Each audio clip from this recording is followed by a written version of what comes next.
was that not some pleasant readings this morning? Some of you may be wondering, why did I get up for that? Where's the good news of Jesus Christ in those readings? And I'd have to tell you, I pretty much agree with you. First, it seems to me that you could look at Hebrews for a second and say, okay, this is about heroes. Anybody here have heroes? Or at least had heroes at some point in your life? Perhaps a great sports figure, maybe a politician. More than likely, at some point, your mother and your father.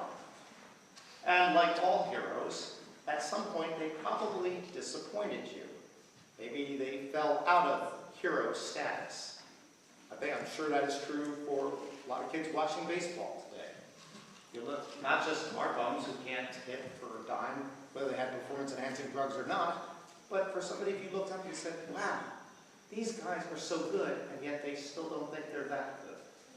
How can that be my hero? Or the politicians let us down all the time as well. And so, occasionally, do parents. Which then brings us to Jesus. Of course, the other thing with the Hebrews passage is, all right, it's about heroes, and the Bible has heroes. And those heroes, the beauty of them are that because they're human beings, they mess up just like we do. That doesn't mean that God didn't still love them. God didn't have any purpose for them or use for them. Clearly, He did. But yet the example is to say, just like you, they too aren't perfect. Go read the other stories behind all those things that He didn't have time to talk about. And you will find they really were classic people.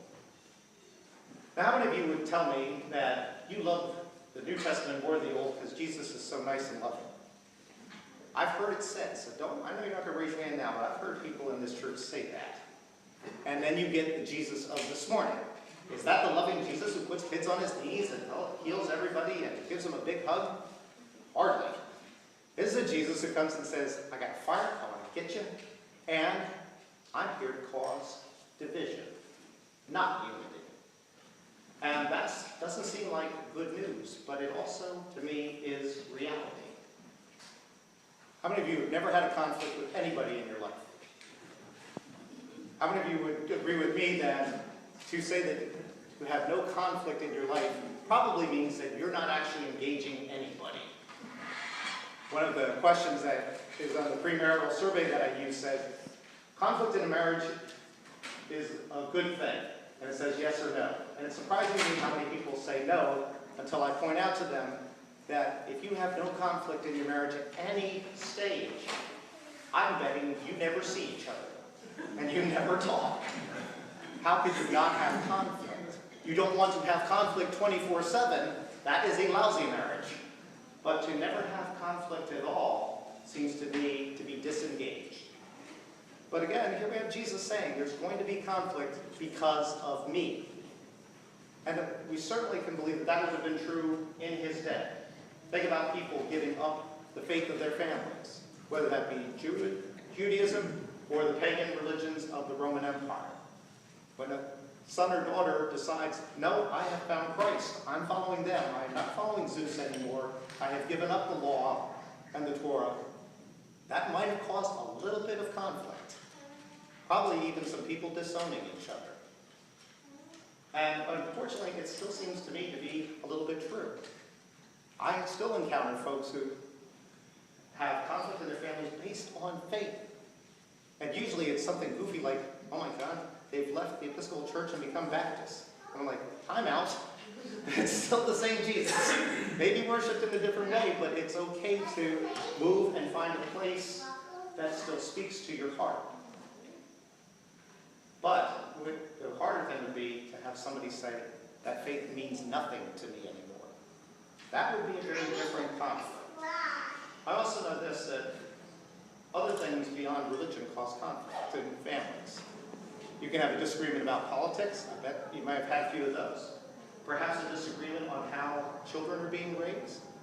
Disagreements left and right. And yet here's Jesus at some point is calling us to a unity. To me, the unity in our faith is only about who Jesus is, and that's it. After that, where you go with that information is what causes the divisions. But if we can acknowledge in each other that we still love the same Jesus, that faith and those divisions don't have to become personalized. And that, to me, is the greater struggle of our era. Why is it that disagreement has to mean I hate you? It does not.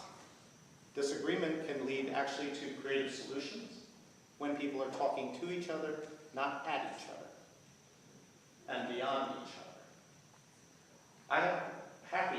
I'm never happy being in conflict. I hate conflict. I don't know, is there anybody here who actually likes conflict? Most of us don't. But there are going to be times when serious matters are at hand and choices have to be made.